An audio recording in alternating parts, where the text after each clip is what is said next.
Now today on Car Attraction you join me at Bolesworth Castle, and we're not here for some very old architecture, although it is a nice backdrop to the classic car auction we're at today.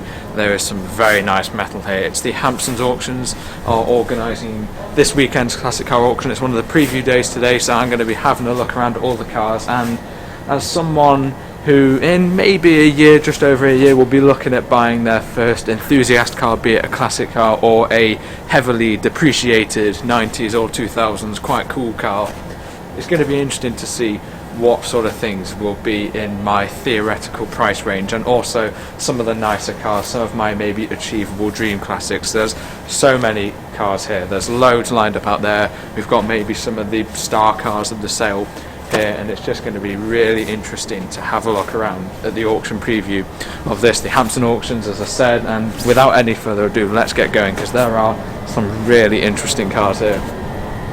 So the main building potentially for some of the more exotic cars is up there, which we'll look at later, but there are some really cool cars dotted around here, all sorts of stuff, ranging mainly, I don't think there's any pre-war, so 50s to some relatively new cars. And because it is an auction and one might be temporarily purchasing one of the cars here, I'm not, just going to get that out really early, you can clamber in and around all of the cars. And we're going to start off with something that, I know I said earlier, we'll be looking at the cars that potentially I might be having a very close look at in just over a year's time. And first up, it is the BMW Z3. I absolutely love the Z3 shape.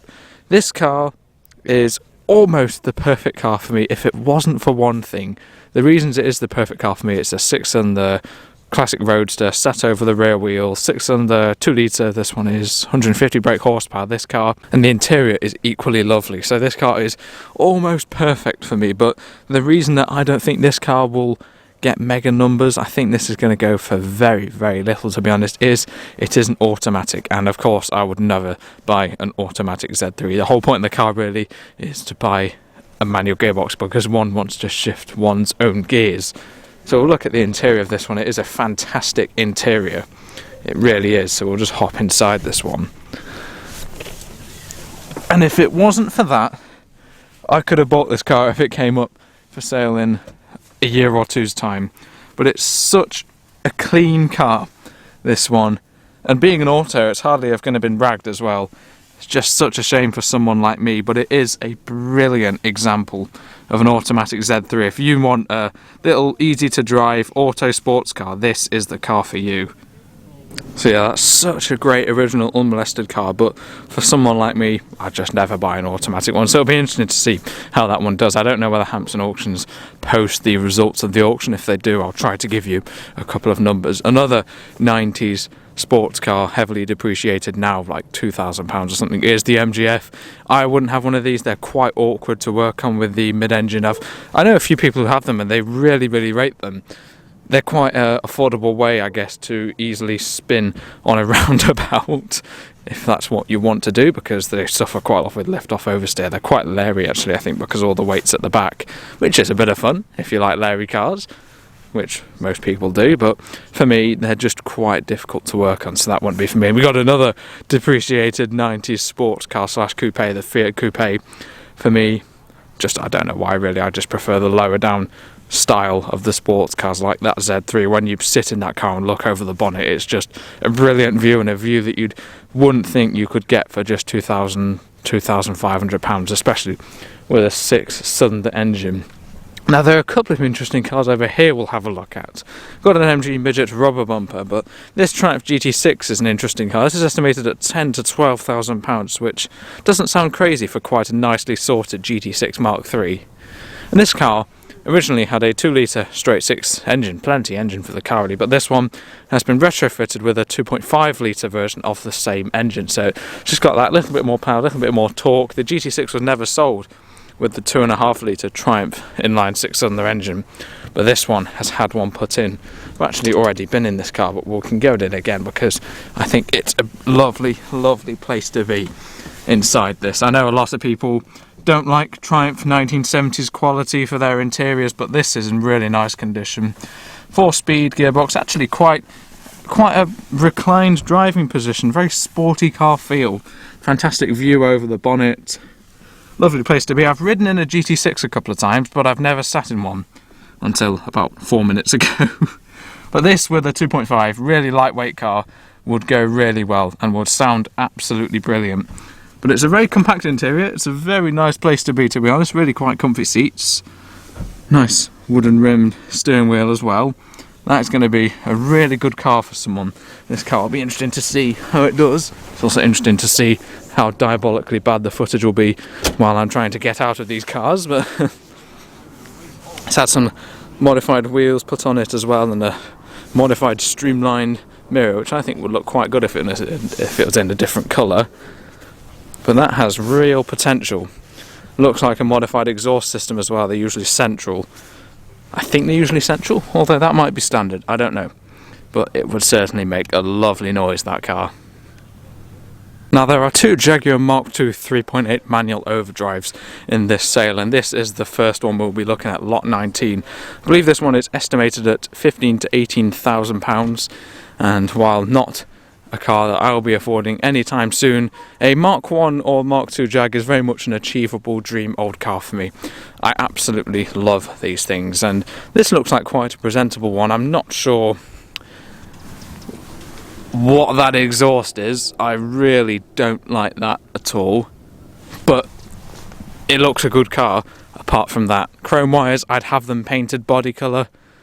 Looks like there's a bit of trim coming undone, shouldn't be a big problem. Nicely beaded up over the paint, suggests it's been polished. I'm not sure what this modern number plate holder is, don't know about that. Clearly a restored car, older restoration. Great comfy Mark II interior. So this is a 3.8 manual overdrive car, so the most desirable spec as Mark IIs go. It's got the 220 brake horsepower XK in this, so a proper quick car. 220 brake horsepower in a super saloon. I think only really Jag was doing that. There was no one really offering cars of that power at the price point that Jag was, and that's why they sold so many of these. There's obviously Ferraris and Aston Martins, but they were an upper echelon of the car market, the used car market and the new car market. Obviously contemporary 1950s, late 50s, early 60s, but that looks a solid car. It looks quite nice. I'd change a couple of things myself. I think I'd prefer a Mark I, just that a little bit more left field and unusual. The Mark I's came with a 3.4, the largest engine, which is about 210 brake horsepower, so it's basically the same power. But if you're looking for a long distance touring car, or even just a real quality car just to go to local shows, and you can't go far wrong with a Mark II Jag, we'll compare it to the other one, which is just over there later on. Yeah. At first impressions, that looks a brilliant car. I'll actually have a look at the back seats of this one. Look at that, lovely, lovely quality. This looks to be a retrimmed interior. That's what I mean, what a great long distance cruiser and tourer this one would be. Now of course, while buying a car at auction, history is very, very important, service history, etc. But you can also tell a bit about a car's history just by looking at it. And if we look at the front of this Toyota Supra, this one looks like it's had a bit of an interesting history, likely connected with the Japanese drift scene. It has a body kit on the front of it, modified wheels, probably a tuned engine, but I think the previous owner might have underestimated a snap oversteer, let's say, and gone into some tyres at an event or something in this car. So that would suggest that this car has been worked hard. I mean, it's kind of already been crashed without insulting it. I don't know what the reserve or estimate of this car is actually. They're quite desirable cars, the Supras, but that car looks like, just visually you can tell it's had a bit of a history. Now back to the super depreciated 90s and noughties sports cars. This is similar to the Z3 in that it's a car that I'd potentially consider, but it's an automatic, which is actually super rare for an MX-5. If you're looking for like a little fun little car to drive, but maybe for whatever reason you don't want a manual gearbox, autos of Z3s, and these are super rare, you're spoilt for choice. Really, Mazda's obviously 4 cylinders. I don't think I'd ever buy a Mark II. They have very much a reputation for going rusty, but this is an immaculate example. About 44,000 miles again. I think similar estimate, between 2,000 and 3,000, I believe. Be interesting to see what it goes for actually, because auto ones are very, very rare, but the people who want them are hard to find. they're not particularly desirable. That car would probably get £1,000 more if it had the 6-speed manual gearbox or the 5-speed manual gearbox. They were available with both. Interesting one to see how these cars do, but for me I'd always pick the Z3, just much better rust proofing. But today I'll be picking neither because A, I can't afford it for another year or so, and B, they're both automatics. Next car we're going to have a look at in the auction is this Rover P6. This is a 2200 TC model, so 2.2 litre 4-cylinder engine with twin carbs, so it's pretty much the highest spec you could get before going to the iconic Rover V8. This car has an estimate of £8,000 to £10,000. Let's see what it is like on the inside. Got a nice little additional mirror. These cars are meant to drive very, very nicely and smoothly, and that is a lovely interior. Look at those seats, wow, they look super comfy. Let's test them out. Yeah, this is a very comfy place to be actually. Fantastic visibility of all the dials. They're Jaeger dials actually, that's nice to see. Manual gearbox as well, manual 4-speed. This is a really cool interior. I like this wood effect. It's actually, I can't help thinking, quite a Swedish-like design.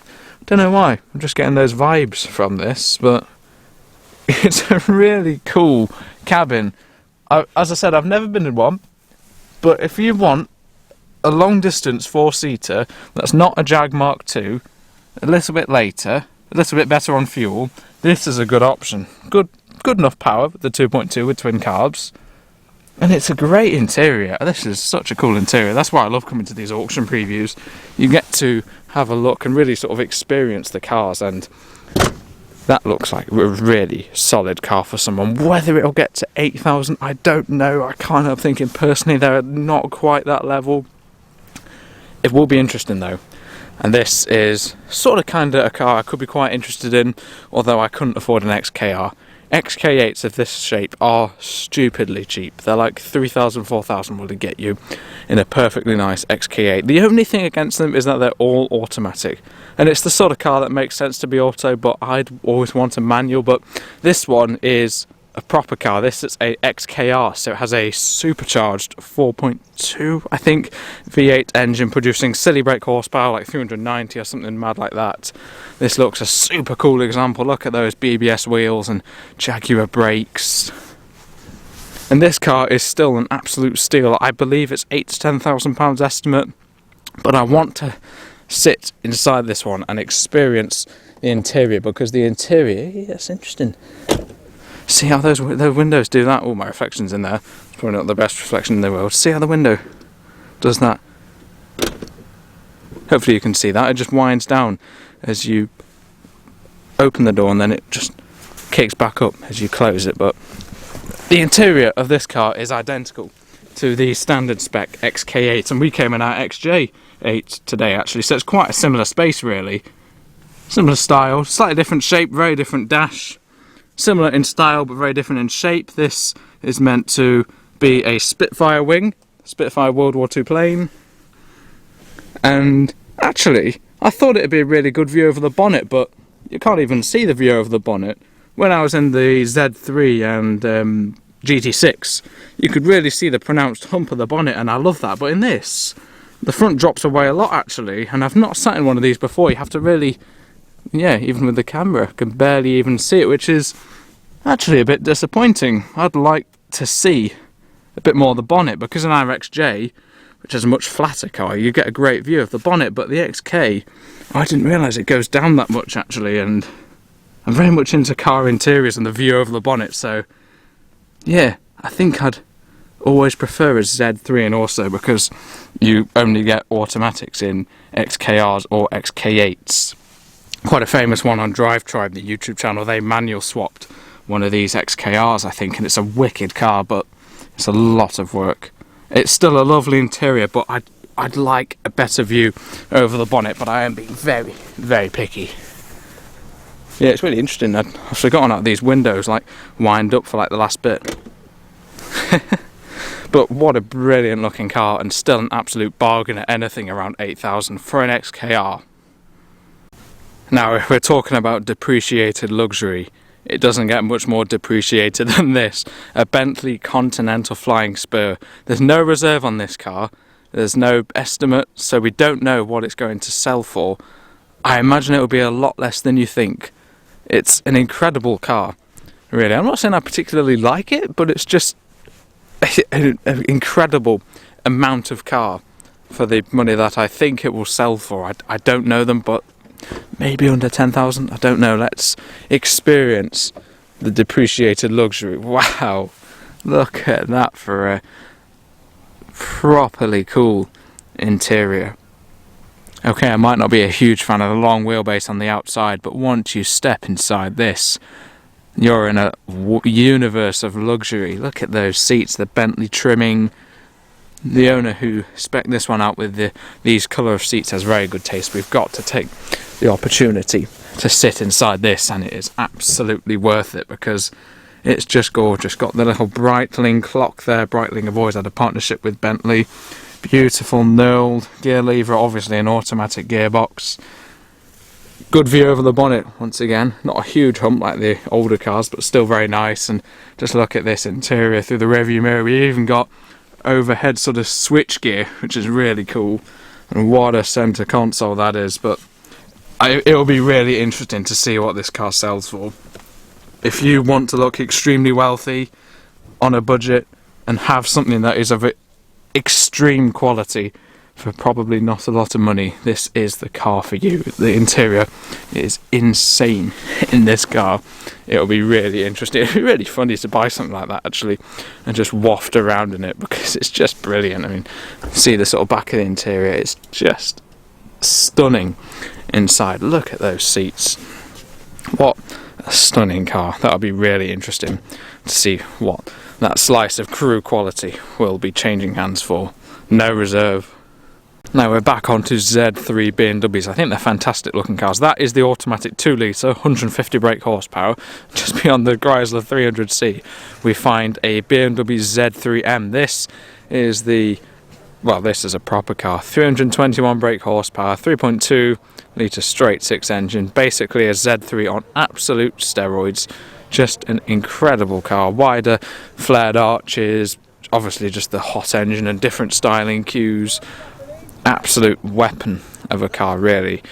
It's the engine out of that car, actually. The E36 M3 has that exact engine is in this car, but that engine is in a 2-door coupe. This is in a very lightweight roadster, so arguably I reckon these would probably go better than an M3, which is the car a lot of people seem to like.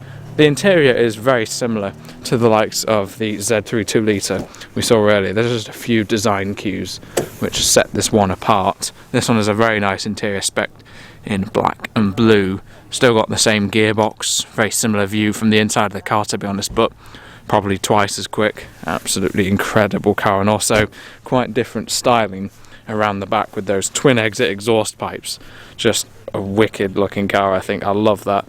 Now this car here is an interesting one, a no reserve TVR Cerberus. Now I know you look at this car and I agree it looks pretty ridiculous. It's had a wrap in gold, which I think will put a lot of people off and I think will bring the price of this car down. But if the gold's not to your taste, you could still buy this car. Because it's a wrap, you can get wraps removed and wraps go over old paint. So it's a sort of gamble. Is the old paint underneath this wrap in okay condition? Because if it is, you could just buy this car for lower than market value because it's in a slightly horrible colour in a lot of people's opinion, and then strip the wrap off and have one in a much more desirable colour. It just depends what it's like underneath, unless of course you're prepared to repaint it, then you could strip the wrap off. Don't need to worry about if the paint underneath isn't in great condition, you could just repaint it into a lovely colour, because these cars look great in a lovely shade of blue and green. They're so sleek to the point of they don't even have door handles on the outside, and I don't know how to get in it if I tried, so we'll have to appreciate the interior from the exterior. TVR's very iconic interiors, but this one has done 54,000 miles, so a potentially good car underneath that slightly gaudy wrap. Audi RS6 Estate, proper cool sleeper there. Porsche Boxster, very affordable cars at the moment. A lot of people are quite interested in these, and I think they will be going up soon. People are starting to appreciate them more and more. Escort XR3, this will probably be quite a popular car. I'll search up the reserve of this one in a moment. Well, I wanted to find out the reserve or guide price, and we can't because this is a no reserve car, so no indication as to what it'll sell for, and I really don't know. There's been a lot of people looking around this car today. This is the first of 2 viewing days we're at for the Bolesworth Castle Hampson auction, and it's probably been the most looked at car while I've been here, just wandering around, which bodes well for a car like that. Sort of car that's very popular, and I think that will do quite well. That's funny, the XK8 Jaguar in the Castrol Racing livery. I believe this is a charity run car actually, so that's why it's in this quite eye-catching livery, and I think all the proceeds of the sale will be going to charity, which is good. But for a Jaguar, much more to my taste, although I do like those, just maybe not in that livery. This is another Mark II Jaguar. It's also estimated at £15,000 to £18,000. It's also a 3.8 litre manual overdrive car, so it's quite similar to the one next to the Supra over there. I'd argue this is in a slightly less desirable colour. It's a bit wedding car spec. That might just be personal preference though, but I think this is a very slightly nicer car. We're going to have a little look around it, see what it's like. They're obviously the same estimate as I said. I prefer the colour of the other car, even though I'm not sure about maroon, but I'm never really a fan of old white cars, just a bit wedding, personally. That has the correct exhausts, which is good to see. Let's get a look at the interior. So it's another 3.8 manual overdrive car. The interior, oh, this one's locked. See if we can get in the other side, but we can see those lovely red. I prefer the colour of the interior of this car. To be fair, red actually suits the white exterior quite nicely. See if we can get in this side. Yeah, this one's open. Wow. Look at, wow. That is absolutely stunning. That is an immaculate interior. I'll get into the passenger seats and have a little look at this, because wow, wow, wow. This must have been retrimmed yesterday. It's absolutely perfect in here. I think I prefer the interior of this one to the other one personally. Another 4-speed manual overdrive car, as I've said. This is a gorgeous, gorgeous place to be. All the walnut looks absolutely brand new in this car. And a nice period radio as well. We'll try and get a more of a view of the whole interior if we step out. That is absolutely perfect inside. I think I'd probably choose this one over the other one, despite the exterior colour. I'm not sure. Thankfully, that's not a decision I'll have to make because I'm not actually buying anything. But that looks a really good car. It'll be interesting to see if they make their reserves, because a lot of people are talking about this type of car decreasing in value. People are dying out, the people who are nostalgic about these sort of cars, unfortunately. I mean, it's all you hear whenever anyone talks about bangers and cash or something. It's all Derek goes on about is the depreciation of cars like this with the current market. But it'll be interesting to see how that one and the maroon one fare. I wonder which one will do better out of the two. Maybe this one's slightly less desirable to other people because it's on steel and not wire wheels. Will be interesting to see. And that is next to a 90s era XJS V12 Jaguar over there. It would be interesting to see how that one does as well. There are a few later cars in the sale. We're obviously going to search out some of the older cars. But there are some really interesting cars dotted around. It probably won't be too long until we have a look on the inside area. The Maserati bi-turbo cabriolet, wow. Oh, that reminds me, there's another Maserati we need to have a look at actually before we go. There's a Quattroporte, which is stunning. I much prefer the Quattroporte to this bi-turbo. Just personal preference once again. Although I do like the original Zagato Lancia registration. So this bi-turbo Lancia is actually a no reserve car. Be interesting to see what it achieves. Wow, what an interior. It's actually a manual gearbox. I can't help thinking that many of these would have been auto, but I know nothing about them. Nice Jaeger dials in it as well. It's actually quite a cool interior. If not a bit dated, but it is quite cool in its own way. And the car next to it in a similar shade of red is this Volkswagen Golf GTI Mark II. This is another no reserve car. The no reserve cars obviously will sell for what they achieve, which means they could go for well under market value. So if you're looking to buy cars, the no reserve ones are often the ones to look at. Get a chance to have a bit of a bargain, as obviously if a car doesn't reach its lower estimate you have to enter negotiations with the seller and try and find a price that you both agree on. But if this is a no reserve portion, it somehow only bids up to 400 quid, you legally have to sell the car for that, which is well under its market value. I think this one, being a very early 98, we were going for a little more than that. They're actually quite desirable cars now, these. Now, it depends also if it's a super rare manual or a more common auto. This is the more common auto, but I mean, they're rare cars, and that is a very polished paintwork with all that beading. Very nice, actually. Now, just before we look at that stunning Maserati on the end, we find this very cool little Ford Puma. This is another no reserve car, and these are going for pennies at the moment, and I think they're probably going to appreciate quite quickly, quite soon. Everyone seems to love these cars, yet the prices don't reflect that, and they're actually really cool little coupes. I wouldn't buy one. I don't think I'll be getting one as my second car. I'd like something rear-wheel drive, ideally.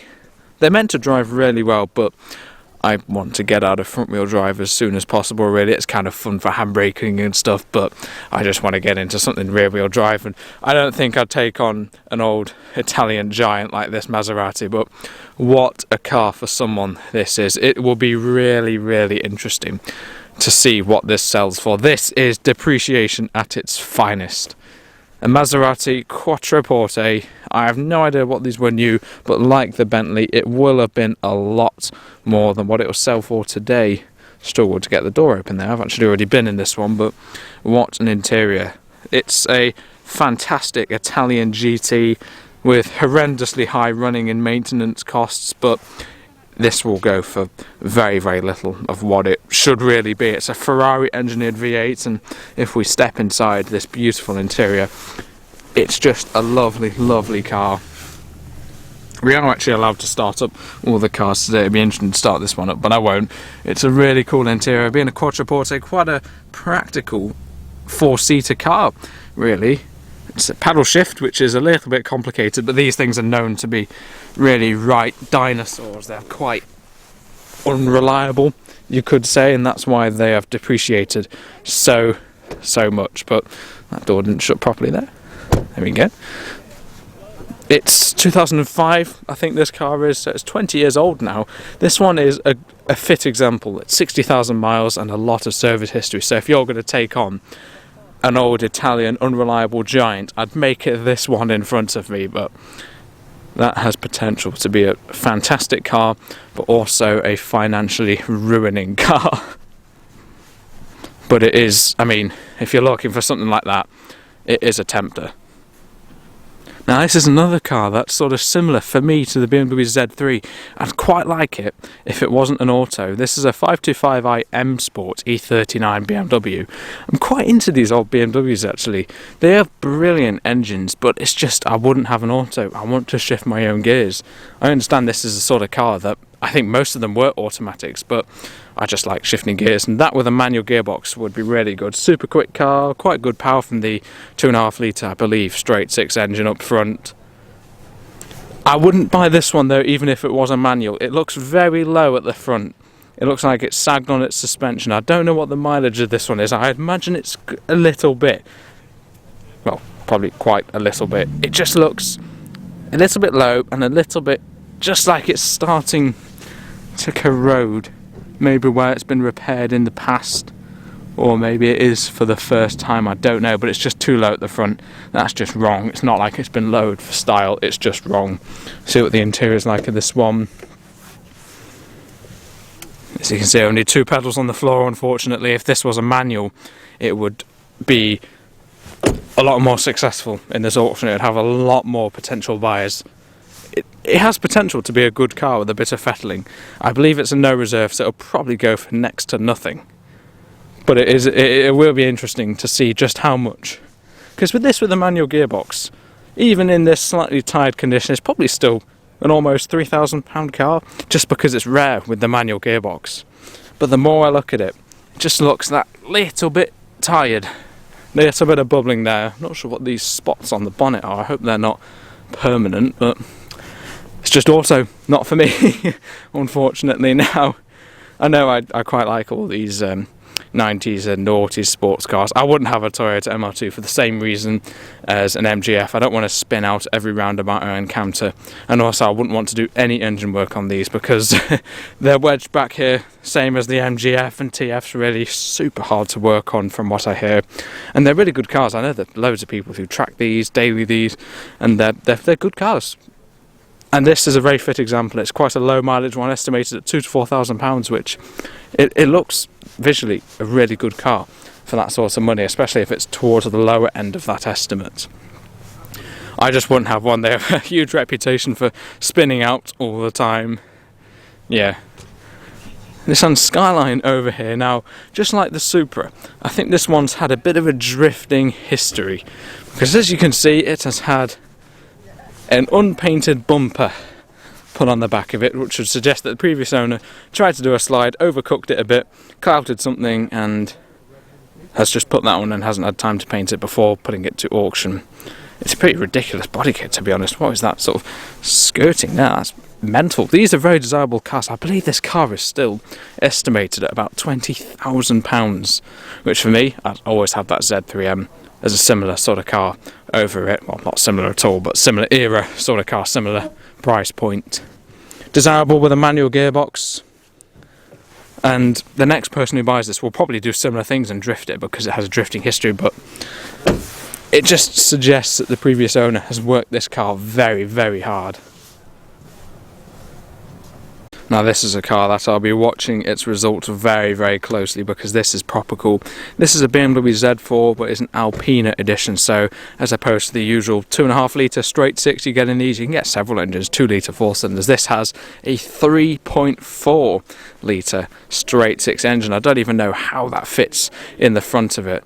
It's potentially slightly flared arches, got those wicked Alpina wheels, and it's just would be a super quick car, no reserve. Really interesting to see what this one goes for. I think it's a relatively fit example. I want to see what the view over the bonnet actually is like in this. I want to compare it to the Z3. I've sat in, I know someone who had one of these, and I did sit in it, but that wasn't for a very long time. Very, very different interior to the Z3, much more modern. So sir, what do you reckon? The view on the bonnet on the Z3 is better. Better view down the bonnet. But this is silly quick because it's a 3.4. 3.4 litre. I know, yeah. A car this side would be. Can't see the mileage, but Suit you, sir. I think I'd go for a Z3. I like how the side repeater indicates. It's cool. It's a very, very cool car, especially being an Alpina. Holy depreciation once again. It's got a decent view over the bonnet, but the Z3 just has that classic styling of the hump, and I prefer the more retro interior of the Z3. It's interesting. I wouldn't rule one out if it was super, super cheap. I like all these 6-cylinder roadsters, but preferably, that was probably another horrible shot while coming out of that. That one does have a manual gearbox as well, which is what you want. But I think I'd prefer the styling of a Z3, even though I think that's an awesome looking car. I'll be really interested to see what that sells for. Looks a tidy example with no reserve. Few interesting cars along here. Got the old Honda Civic there, a real rarity, and a Subaru, and a Mark III MX-5. I have considered a Mark III MX-5 as the second car. They do have a reputation to go rusty, maybe not as much as the earlier cars, but Z3s seem to have a better reputation when it comes to rust, and I just like 6-cylinder engines. The Mercedes SL is also very, very nice, but very much out of the budget, and that MX-5 has a really cool interior. Here's the Brother Rump MG Midget, the 2.5 GT6. This is an interesting one, estimated at I think 18 to 22, an MGC Roadster, manual gearbox, so desirable spec. The 3 litre C series. It's also got a factory hardtop. It looks a nice and usable example, absolutely not immaculate, but a nice user. Yeah, there's a lot of potential in that car. And what I'm actually going to do is I'm going to have another sit in that automatic Z3, because while it is an automatic and it's not a car I'd buy, it's almost exactly the same interior as the sort of car that I would buy. It's probably the top of my list at the moment, a 2 litre or a 2.2 or even a 2.8 if I could afford it. I love the retro interior though. Just comparing it to the Z4 we were in a couple of minutes ago, I think I much prefer this interior. And the view over the bonnet is simply fantastic in this car. Hopefully it comes across on camera. There's a real cool bulge and I like this style of dials. I'm sorry if I'm banging on a bit about depreciated BMWs a bit too much in today's video. I just love these cars, the interior. This one is super clean inside, yep. If only that was a manual. One of the oldest vehicles in the sale here, the Bedford, I believe a K series. This one, a beautiful old truck that's been recently restored in 2018. We know the owner of this car, well I say car, this old truck quite well. He has quite a collection, and for whatever reason, I don't know, he's deciding to let go of this beautiful old Bedford. It's been a great restoration. I'm sure it'll be sold at a loss, unfortunately, this one. 6-cylinder petrol, lovely shape on the body on this one, it really is, and 6-cylinder would roll along very nicely, beautifully restored. It'd be interesting to see what this one does. It's estimated at 10 to 12, which I'm sure will be a loss at the restoration costs of renovating a big old truck like that. I say big old, it's actually quite small, but it is still a truck, so it's a very considerable restoration. That's a cool car, isn't it? The AMG E63 Estate, proper sleeper. I know it sounds weird because I don't like it, but I'm quite interested to see what this G-Wagon does, because this is the sort of big chavvy SUV that people buy when they're absolutely minted, but I bet this actually won't sell for that much compared to its original sticker price of probably £300,000. I don't like it at all. But it'd be quite interesting to see whether the people actually driving these are actually truly wealthy, or if they're just taking advantage of Maserati levels of depreciation. It would be quite interesting to see what a Brabus, really expensive car, sort of like Arabic billionaire spec. It'd be interesting to see what that gets actually, but I'd always have that Bedford over it. Unless of course I could sell it and then buy something like the Bedford and a Z3. Here we are inside the main building, everyone, and this is potentially where some of the higher end cars are, which will be interesting to have a look at. Although we're starting off with an L322 shape Range Rover, which is a great example of depreciation, once again, like many of the cars in this sale. This looks to be one of the more convincing Cobra replicas I've seen. I see a lot of them doing what I do. This one looks sort of mid-range in convincingness. It's got a later gear knob which doesn't help the convincingness, but apart from that it is actually quite a good one. I don't know whether it's a Dax or a Tejero, and I think the estimate for this one is around £30,000, so it'll be interesting to see how that one does. Now these are an interesting pair of cars, completely different but also very similar Mark 1 Ford Escorts, but completely different in estimates. This is a Mark 1 Ford Escort Mexico. This is estimated £18,000 to £22,000. It looks a really nice car. And this one over here is estimated £50,000 to £55,000. This is a twin cam Ford Escort, probably the rarest variant one can get of the original Ford Escort Mark 1 shape, and just because of that rare engine it is over double the estimate of the other one. It'll be really interesting to see how this car does. It's a fully prepped rally car, which can sometimes work against the value of cars. People tend to prefer more original cars, especially in the meticulous Ford world, where originality is almost sort of idolised. This is a proper stage rally car by the looks of it, so it'll be interesting to see how that affects the price of it. Would a totally original spec twin cam achieve more interest and a higher sales price? I don't know, but money has been spent to get this car to a stage rally condition, which might also work the other way and make it sell for less because it's less usable, or if you want an already done rally car it could go for more. So it'll be really interesting to see how that one does. Another E36 BMW. This looks like an M3 Cabriolet. There's an M3 Coupe outside over there, which we didn't look at actually closely. This car will have a lot of interest, I'm sure. It looks a super genuine Ford Escort Turbo RS, and that Ford desirability is why this is estimated at £20,000 to £25,000. That will be an interesting one, and I'm sure a really popular one now. This is, albeit modern, but it's one of the most interesting cars of the sale, and that is why it is front and centre. It's a 2012 Rolls-Royce, I believe a Phantom long wheelbase, one of just 6 of these made, I think, in this long wheelbase format. And it is just an incredible presence. And also this car new probably would have been the equivalent of 300, 350, 400,000 pounds. I have no idea. It will be fascinating to see how much this has come down in value, and I think I've got to try and have a look at the interior of this. Just look at that.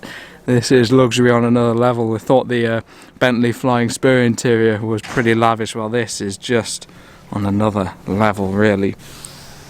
Get a quick peek at the driver's compartment in there as well. Actually, we'll have a look through the driver's door, but that is probably where the owners would sit. The chauffeurs obviously in the front.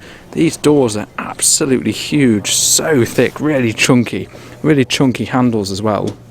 We'll have a look. Oh, the door even shut itself for me, that was nice of it. We'll have a look inside the driver's compartment.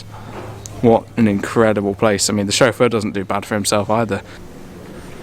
I'm genuinely really interested to see how that one will do. Now this is another interesting car. I believe a one-off. I believe one chap's just built this as his own homage to the original Lotus 7. So it's nothing like a Westfield or a Caterham or a Lotus. It's just one guy's car that's been built with this engine and this chassis and so on. And I see a lot of these sort of similar, you know, Caterham, Lotus, Westfield cars and Robin Hoods as well, and a lot of them look a little bit awkward and you can tell they're modern, but this one for the most part looks quite convincingly period. Obviously it's on a Q plate registration, so I'd have to get a private reg on that, but on the wide steel wheels with hubcaps, with those old brake lights, with the old style steering wheel and the old style colours of red and light green and bare metal, this and the carbs especially sticking out of the bonnet, that's really cool. It is quite convincing as being a late 1960s genuine Lotus. It's obviously not, it's not really trying to be, it's hardly got a Lotus badge on it trying to convince you it is one, but this is one of the better ones that I have seen. I think it's estimated at roughly £20,000, so clearly Hampson Auctions think this is one of the better ones. Another car, it'll be really interesting to see how to do this. Some really unique cars like the Rolls-Royce Phantom over there that it's very, very difficult to value, so really interesting having a look at the results. All these cars are going up for sale tomorrow at time of recording, probably last week or the week before that. By the time this video gets out, Porsche 928 and a 944 Turbo, I believe that's about 15,000, a 944 Turbo, several more modern classic era Porsches. Be interesting to see how these do as well, because these are really popular cars at the moment. This is a replica of the classic Austin Healey and is estimated at, I think, £17,500 is the mid estimate on that, so they think that one will be quite popular. I'm not a fan at all, I'd just have an original one, but if you want the old looks but the practicality of a modern engine, modern car, then that could be a good option for you. Nice pair of Jaguar XKs, the Series 2s. These are cars that I'd love as a third or fourth car. I think they've just got such a presence on the road. I wonder if they have the view over the bonnet. They look like they go down quite a lot, just like the other XK, so maybe not actually. Actually, we'll have a little sit inside, we can see. We'll sit inside this one closest to us, see what it is like. I wonder if it will be a better view over the bonnet than the Series 1 XK8 that we looked at earlier. It's certainly a lovely interior, and it is a little bit better. You can see a tad more of the bonnet, but it's still feels like I'm sat very, very low in the car, and this dash is, I don't know if it's just the seat being low, but this dash is almost on my eye line here. I'd like to think I'm not too short. It's similar, but it's similar to the other one. This is a supercharged model, so it's actually an XKR, so the most desirable out of the lot. My uncle actually has one of these in convertible form. It's a gorgeous car from the outside and a gorgeous interior. Yeah, if the seat could go a little bit higher just to provide a better view of the bonnet, I'd be quite tempted by one of these one day. These are super quick. This car, 0 to 60 in about 5 seconds. Really blisteringly quick car, but it's got the luxury for long distance touring, etc. This is also an XKR just next to us. Yeah, very, very, very cool car. I can't decide whether I prefer the Series 1 or Series 2 shape of the XKs, but this one is quite a bit more valuable than the Series 1. Just beyond the +8 Morgan we find quite an 8 Triumph TR6.